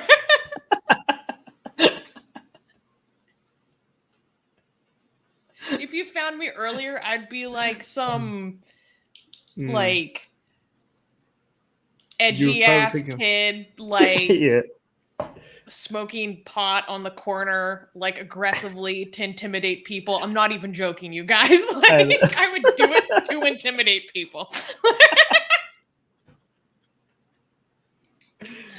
Like, yeah. Oh my god. I probably okay. So if I want to answer like with that, I probably focus more on building our YouTube channel because I focused so much on Facebook that I ignored our YouTube channel, and I think like it was so much easier back then to grow on YouTube, and I kind of we kind of missed up. Right now, it's difficult to grow on YouTube. If I had started to grow on YouTube back then, we would have a much larger channel. So that's what I I would do. think And for what you guys could do undo that mistake by liking this video, so help the clan channel grow. So please make sure that if you're watching to like the video. Thank you very much. That helps us. good save there. I think for me it's hard to answer this question because it's been such a learning experience. And it would require me to go back and like know things that I just didn't know. So what I've done differently, I think I would have organized things sooner. And I think worked on just like financial literacy and knowledge. Which it's just helpful in general. But overall, I mean, it for learning as I go, I think I've done a pretty good job. Yeah, you do. You learn very fast, and you're never satisfied with how much you learn. So, What I would do differently, ooh, this is it. Is tell me. I need to get over some of my personal issues because I have emotional hangups over things that prevent me from being successful. And if I could succeed in defeating my inner saboteur, then I would be so much more successful. So that's not even like a business oriented thing. That's just like if my own inner demons, if I could get a hold of those more quickly, then that would help me and that would reflect in my work in AR. I think that's fair. I think that's a good answer. Yeah. Nikita is asking, Susanna, what views of Armin do you fundamentally disagree on? And vice versa. This is very interesting. Armin has a lot of controversial views, and they're very well argumented. So it's not that I fundamentally disagree. It's just I'm like, that's bold, and I wouldn't take that position. Like your stance on cannibalism, I'm like, no, wait. My stance on cannibalism is what? Well, if the conditions were right, which they never will be in our reality, you would be. No, guys, my controversial views are not controversial. I'm literally talking about a different world where situations would be different, and people, just to show how much people are, guys, my views is just to show how much how much our emotions get in the way of us thinking clearly, right? And people are like, well, it's bad because of this. They say this is bad because of this, and I say, well, if that reason was not there, would it still be bad? And people were like, they can't say yes. And they're like, so you have an emotional, your emotion, like, so for example, let's say A causes B and B is horrible. B has a lot of damage to humanity. It's a huge cost, okay? And A is bad because of B, okay? And then I come up with a hypothetical world scenario that A didn't cause B. And I would be like, okay, in that world that A doesn't cause B, would A still be bad? And people were like, I can't say A is not bad. Well, A is bad because A always caused B. I'm like, okay, I know A always caused B, and that's why A is bad. I agree. But what if in a world that A didn't cause B, would A still be bad? And they cannot say that A would not be bad anymore. And to me, that's a sign that we're not doing cost reduction. We're not doing a utilitarian calculation. We're just emotionally deciding that I just hate A, so A is always bad, right? So the reason why I come up with this examples that people are think they're hot takes, the reason I touch on things that are extremely taboo on purpose, because the taboo things are the things that we have emotional gut disgust relationship with, right? And that's why I highlight those, to show that instead of doing a utilitarian calculation, we're doing I hate it, therefore it's bad. I don't like it, therefore it's bad, rather than it's costly, therefore it's bad. But go on, Susanna. Well, in terms of our actual disagreements, I think what I really like, our main disagreements, I think, are more like personal than ideological, like, or a Like view what? that we have. Like, we have Oh, yeah. disagreements on the best way to work on things, or the best way to work with each other, or the best way to approach a situation. Like, I have a more emotional, empathetic approach to treating certain situations. Just sometimes, like, you're a hyper rationalist, like more interpersonal stuff than I think fundamental disagreement on our views. Those are not disagreements. Those are different tastes. Yeah, differences. There are some agreements that we have that I cannot even. I don't know. I can't even highlight. There are things that we agree on that there's no way that I can mention. So I'm just gonna leave it at that. Well, why would you do that? Oh my god. I didn't even say Even I'm anything. like, what is it? Well, I have to check with you if I could say it. Yeah. But I didn't. You didn't even. Okay. Oh, I'm sorry. No, you answered that question. No, I can't answer. I can't think of anything. I can't think of anything Yeah. that I disagree with you fundamentally. But yeah, let's move on. Okay. Rafarin Emmanuel is asking, do you guys see Indonesia following Sharia law in the future? I'm not as informed about what's going on in Indonesia to be able to give you a well-informed answer. I mean, I do know that they have that province, Aceh province, which does implement Sharia law and corporal punishment and stuff. So, and that's partially because of like an Islamist movement that they compromised with by giving them like limited autonomy, basically. So if there was some sort of like resurgence of that movement, maybe. Okay, guys, I think that there's a problem with this question, okay? Because following Sharia law is not like a black and white 0-100 thing, right? It's a spectrum, right? So follow Sharia law to what degree, right? There are always going to be things in Indonesia that is going to be part of the law that is somewhat because of Sharia, right? But it's not going to be, and that the level of influence that Sharia will have on the law in Indonesia could increase at sometimes, and it could be reduced at sometimes. It could be higher in some provinces like Aceh, and then less in some other places, right? And this is kind of like, it's a kind of back and forth. In the past couple of years, we have saw an increased level of influence of Sharia in law, right? But then recently we saw a backlash to that. I think we saw some government, the government actually cracking down on some Islamist movements. Okay, so it's a more of a complicated situation that needs to be discussed in more detailed.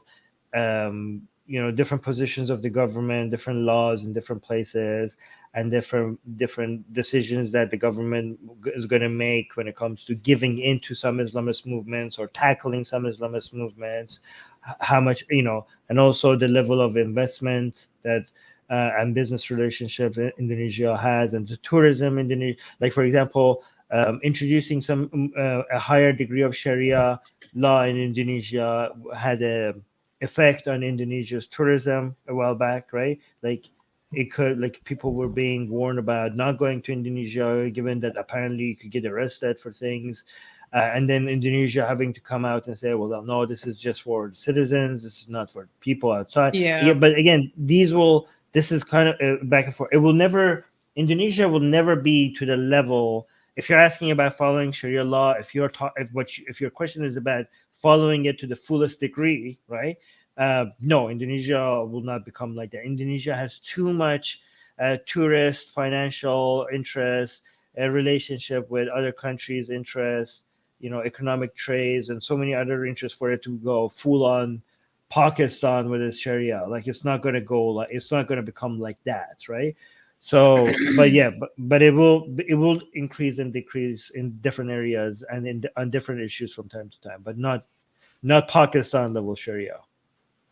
This is a really sweet question that I love from Syed Ali.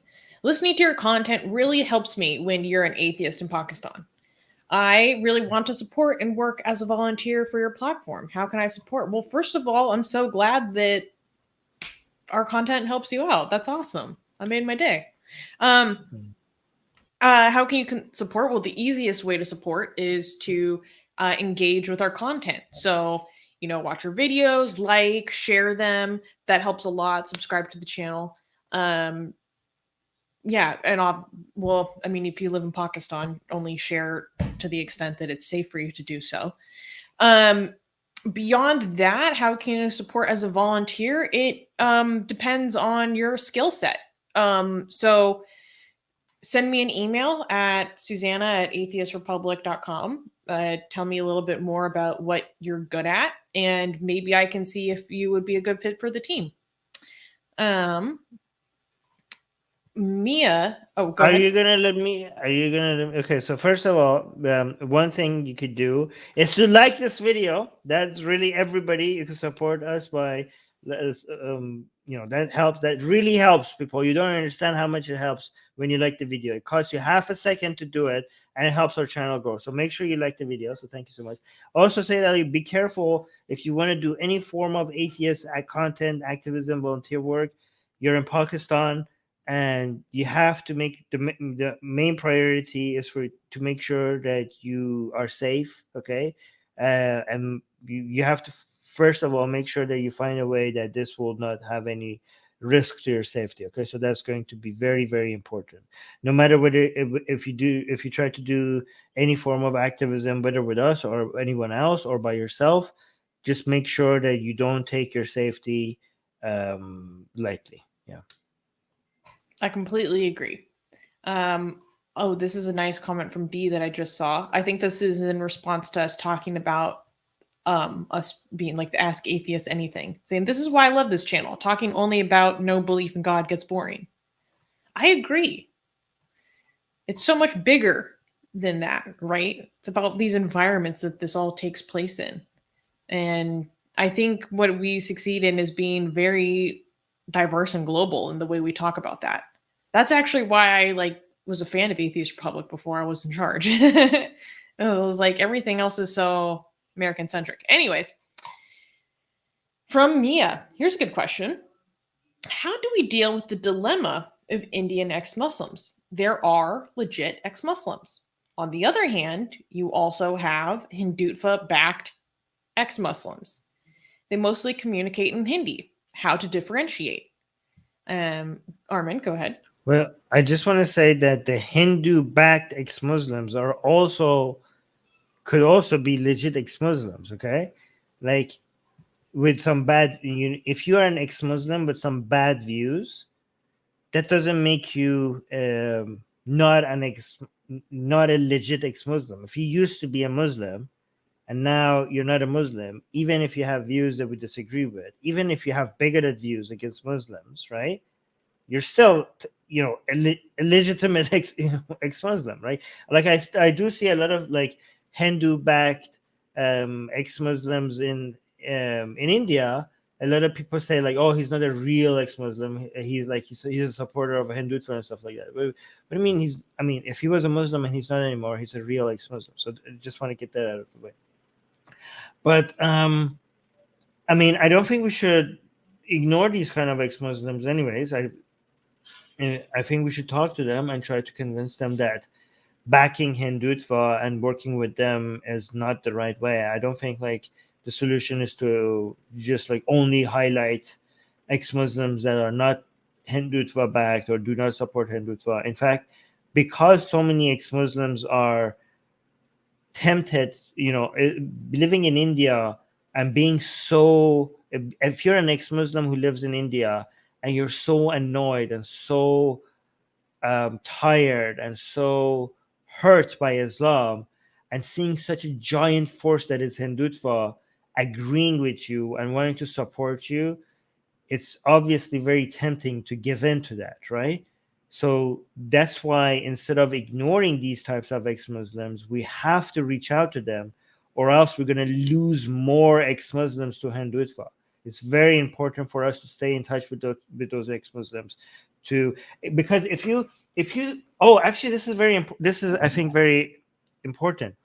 If we don't provide an opportunity for these ex-Muslims in India to come talk to us and maybe find a different community, then they're more likely to go and join Excellent point. Hindutva, because we're like, oh, you're like with Hindutva, gross, go away. And Hindutva is like, we'll accept you with open arms. And like, oh, they're accepting me. So they're more likely to get closer and closer to Hindutva, because we just have this like standard of like, oh, you have to agree with this, and this, and this, and this. And unless we're not going to talk to you, we're not going to engage with you. And they see that they don't meet that standard. And Hindutva, like, all you have to do is talk crap about Islam, and then we love you. So that, like, I'm going to go join the community that is welcoming and loving, right? So what we have to do is, when we criticize these types of ex-Muslims, we have to show that this criticism is coming with, with love and with understanding, not with love, but with friendship. I don't want to exaggerate, okay? We can't love everybody, unlike what Christians make it seem like. With friendship and understanding and compassion, it's okay that we disagree with you. You could disagree with us. Like, we will engage with you and we could accept you as ex-Muslims in our community, but you have to let us have this criticism of you. It's not an attack on you. Like, if we could do that to them, we have to accept them and criticize them at the same time, because if we don't accept them, it's more like we increase the possibility of ex-Muslims joining Hindutva. But yeah, go on. I'm talking while I'm muted. I think those are all excellent points. I think when you come across an ex-Muslim who is very sympathetic to Hindutva's actions or refuses to condemn the extremism, you press them on it and say, like, do you really think that this is okay? Like, and the more that they make excuses for it or don't condemn it, and you can just really get a sense of that apologism. I think just continuing to press them on it and question them, one, helps them reconsider their own point, hopefully. And two, if this is in public, like on a stream or something, or maybe online, like in a forum, other people can see exactly like what that person stands for. And that will speak for itself. Like, so if you guys haven't seen it, I highly suggest on the Secular Jihadist podcast. You can watch it here on YouTube. Ali and Armin recently talked to the, purportedly Indian ex-Muslim known as Apostate Imam. And if you want an example of how you really press someone on their Hindutva sympathies, that's a great example. That conversation got really, really good towards the end. And it's difficult, especially when someone isn't showing their face or there isn't really a way to reference what they say is their personal experience. Like, how much are they fake? Like with Apostate Iman, like, I'm suspicious. I'm highly, highly, highly suspicious of him just straight up being fake. But like Armin said, because someone does have Hindutva sympathies, because some of their interests align, that you shouldn't just paint them as fake automatically. And they mostly communicate in Hindi. How do you differentiate? Well, in that case, I have to talk to my friends who know Hindi personally. I have a lot of people really active in the Indian sphere, and they tell me to look out for certain individuals. They're like, hey, this guy like doesn't pass the smell test. Something's off here. We're not, like, or, this is what he supports. So because I only know English, I have to take other people's word for that kind of thing, unfortunately. Wait, But before you, yeah, okay, go on. no, you No, go no, ahead. don't. No, no, you finish the thought. I want to talk about something. I want to highlight a different That was question the end after of you're my done. thought. Okay. All right. I do want to highlight this question as an excuse to promote our art. Just really quickly. Hold on. Let me share my screen. All right. So if you somebody so Rajosik is saying, hey, could you tell me if you guys buy or sell NFT art? I am an Indian artist with a lot of stuff on the wraps. So yeah, we do sell our, if you look at all our blasphemous art on blasphemousart.com. Oh, look at this one. This one is really good, right? So if you go to blasphemousart.com, you can see buy our, at the very top it says buy our art as NFTs, right? Buy our art as and you could make some of our art your own, like you could own the art. So if you want to buy any of our art, go to blasphemousart.com and then click on buy our NFT, buy our art, and then you see this NFT symbol. If you click on it, you see it at the top right? It's not showing my mouse. Okay, just assume my mouse is hovering over it, just the top right. Okay, cool. Just wanted to let people know that. But yes, we do sell our art as NFTs. If anybody is familiar with how to sell our NFTs, because our community has no idea what NFTs are, so we tell people to come buy our art as NFT. People are like, "What?" So we don't have much exposure into the NFT community, and our art is so good as an NFT. Like people could for somebody to own our art and make it their own. Oh, by the way, if somebody buys any of our art as NFT, we will stop posting it everywhere on social media because we don't own that Yeah, we don't specific art. own it anymore. We don't own it anymore. We will go delete it on all our social media and remove it from our website because somebody else owns it after that, right? So if you're interested in owning any of our art as a digital asset, again, go to blasphemousart.com. And look, we sell it on OpenSeas, which is a place where NFTs are sold. Anyways, cool. Highlight the next question. Well, actually, we've been going for a while, and I want to close today with my question to you. How about that? Okay. Good. So recently, you probably saw in the news that the Taliban has banned all foreign currency. And I'm wondering if you think that the various governing global financial bodies should even maybe slightly or maybe all the way unfreeze different assets, Afghani assets. Release the funds. You release the funds. Okay. So these are two separate things though, right? I think one of them is about the Taliban being worried that the currencies is going to fail because people don't trust the currency, and if the people don't trust it and start dealing with other currencies, it might actually accelerate the crash and the inflation, so that they're trying to force their way instead of fixing the economy, they're trying to force their way out of it, which is never works, right? Well, it's related to the overall economic concern. Yeah, okay, yeah, you're right. I mean, the concern is that there's a humanitarian crisis and the funds need to be released, but the funds being released has two problems. One is that is it legitimizing Taliban, right? But that seems but the more important part is that can we get something out of the Taliban with for the condition to get the funds released? So this is not about people being evil, the people who are not releasing the funds being evil or not. Okay, this is about a very difficult calculation, right? There are things that if the Taliban is forced to accept will benefit the Afghans a lot.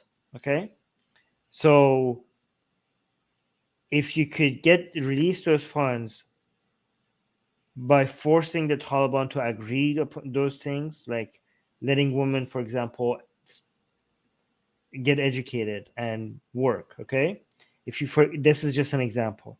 If you could get that from the Taliban as a condition for releasing these funds, then you have released the funds to benefit the economy of Afghans, and also you have created something that will benefit the Afghans for decades to come, right? So like you can't be like, oh, the people who are withholding these funds, they're being evil. These people are just enemies of the Taliban, and they're punishing the poor civilians in Afghanistan, just because they don't want to recognize the Taliban. It's not that simple. Okay, it's not. The utilitarian calculation here is not as simple of Afghanis are poor, the economy is collapsing, release the funds. They want to release the funds, okay? They're desperately interested in release the funds, and there actually, let me tell you why the calculation is even more difficult, right? So first of all, if women are not allowed to study, okay, the Taliban, or they're not allowed to work, that's going to be a major hit in the labor force in Afghanistan, and Afghanistan cannot afford that right now, okay? Yeah. So if you can use this fund as maybe if you could use this fund as a way to pressure Taliban into accepting certain things, it is in the best interest of Afghanistan. Also, a lot of these funds now being released in Afghanistan, you don't know where they're going to end up in, right? It's very hard to track all of this money, okay?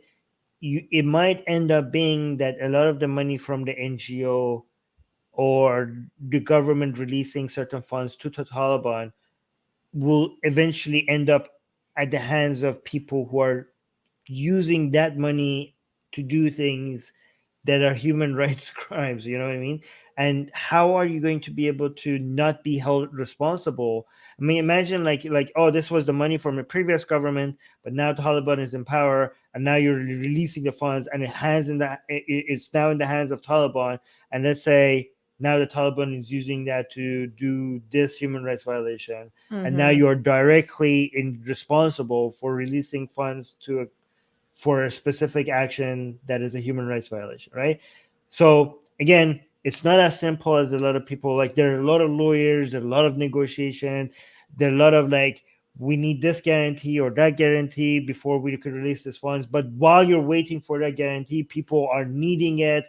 The clock is ticking. People's businesses are collapsing, and we're talking about businesses and infrastructure and economic activities that if it collapses, you can't even put it back on again, even if the money is there. So it's like it's it's so difficult, right? Like, people just understand that it's not as simple as just watching a YouTube video and sitting like in the live chat. I'm like, they're stupid. I think they should be doing this. But they need it, so give them the money.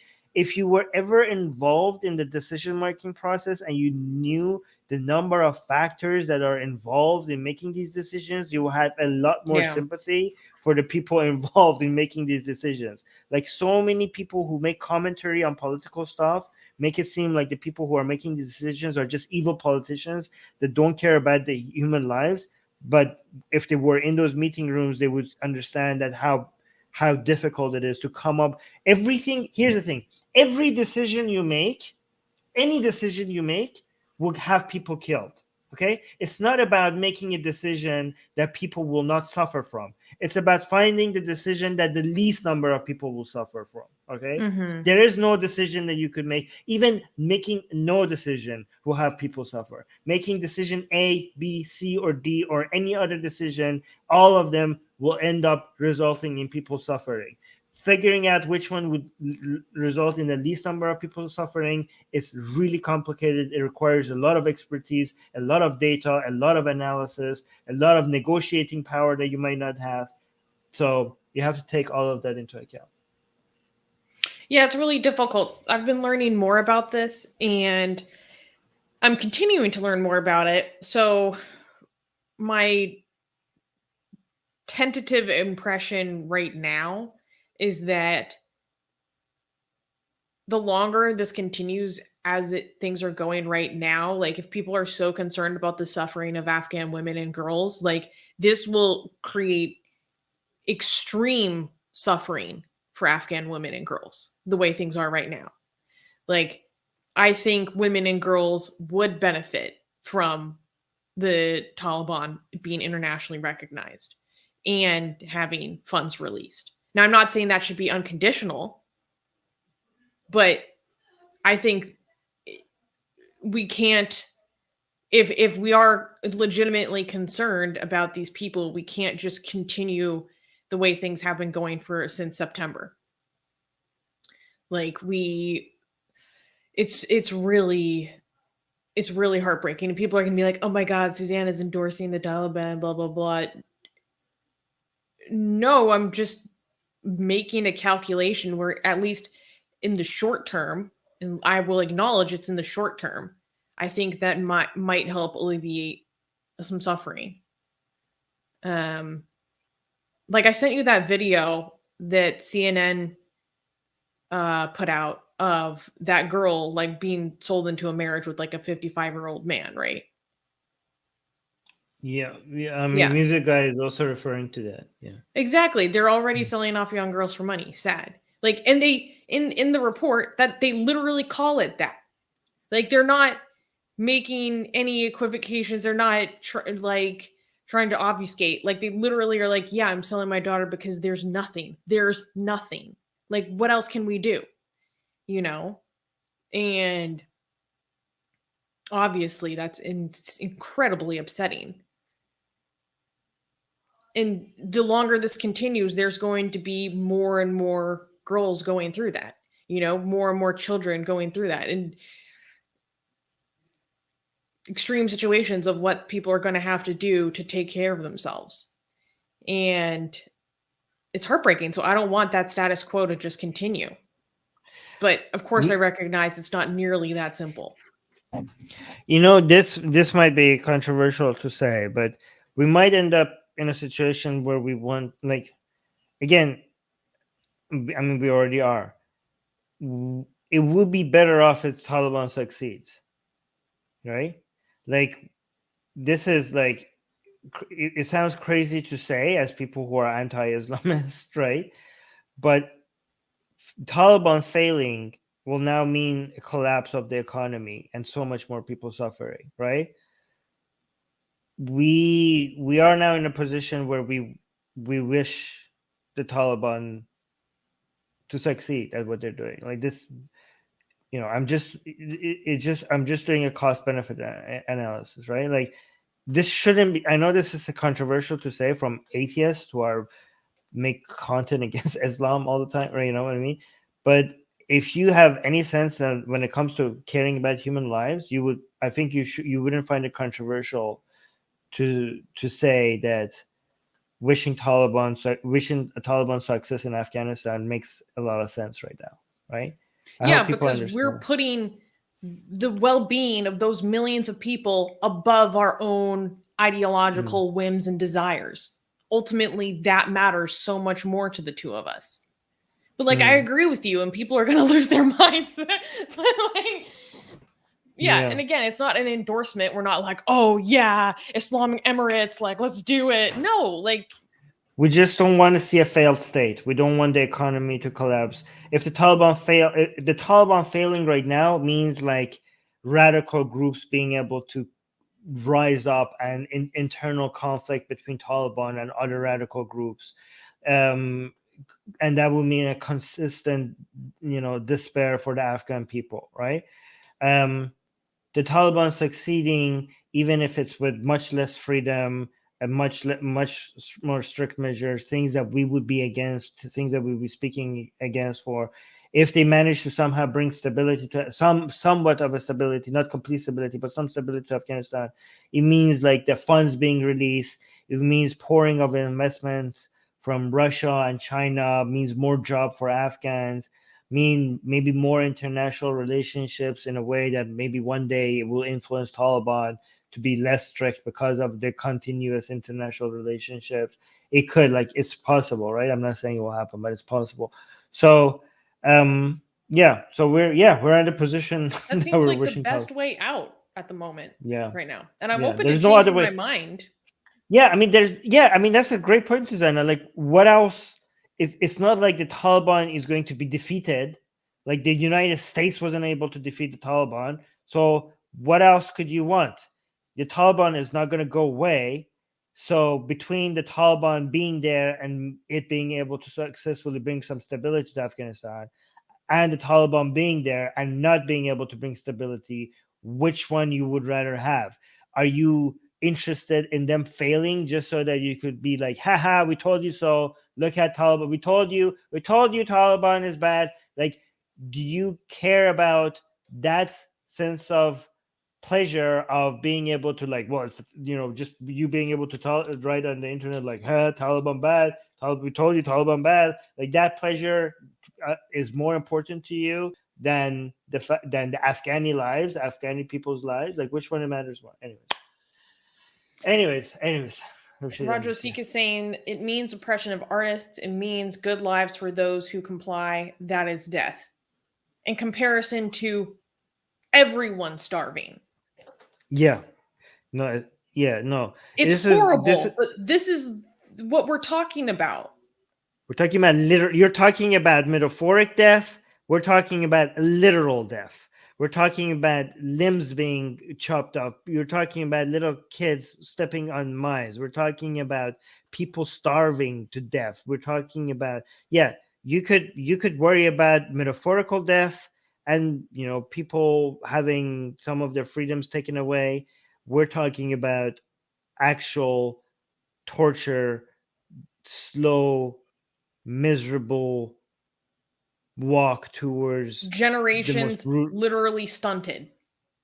Yeah. You could. People who speak about metaphoric deaths are speaking from a position of privilege that haven't seen what real misery looks like. They haven't seen mother looking upon like their own mutilated little children, having to look through their like torn apart faces to figure out if that's their child or not. They don't, people who talk about women's rights in Afghanistan, women not, which is very important, women not being able to get education or having to cover up, is very important. But they don't understand the women in like the rural areas who are like walking from one village to another village, not knowing if they're going to make it home this time, just hearing something, the buzz of a drone in the sky, meaning literal death being fired down upon them like the wrath of God. Like, they have no idea the stress and the misery associated with all of that. You're speaking from such a high position of privilege when you speak like that. Anyways, well, on that note, yeah, we went for 2 hours today. Wow. Yeah. All right, guys. Thank you so much for your questions and your comments. Yes. And appreciate everything. And again, please like our videos and share our videos, and also subscribe to our newsletter. Link in the description if you want to get our blasphemous art, and also consider supporting our show by becoming a patron. Yay! Yeah. All right, and guys. Don't forget to tune into the news show in 2 days. On Saturday, we will be covering the news, and we have a lot of juicy news to cover this week. So it'll be interesting. Stay tuned. Yep. Thank you, guys, and talk to you in 2 days. Bye. Bye.